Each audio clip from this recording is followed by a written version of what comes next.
Paano po tayo, Nay? Ano? Tayo? Ha? Tayo, ha? Walang tayo, gaga! Walang tayo dito! At itanong mo sa sarili mo, ha? Kung paano kayo niyan? Yung patamunin na yan!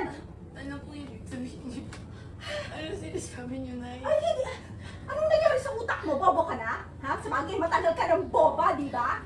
Ang ibig kong sabihin, hindi ka pwedeng tumira dito sa pamamahay ko. Lumayas ka dahil wala akong anak na disgrasada. Ano? Nay, hindi. Ha? Pwede yun. Lumayas ka. Bawa kayo. Hindi ko. Nay, alam niyo, wala kami mapupuntahan. Ah, Alam ganon? niyo yun. Problema ko yun? Problema ko, lumayas ka. Teka lang po. Teka lang, Nay. Alam niyo naman eh. Di ba sagradong katoliko kayo?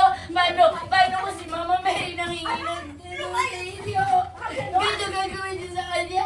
Mama Mary! Anak niyo ako, anak niyo ako, apo niyo to. Ano sabi mo, Mama Mary? Bakit si Mama Mary ka? Disgrasya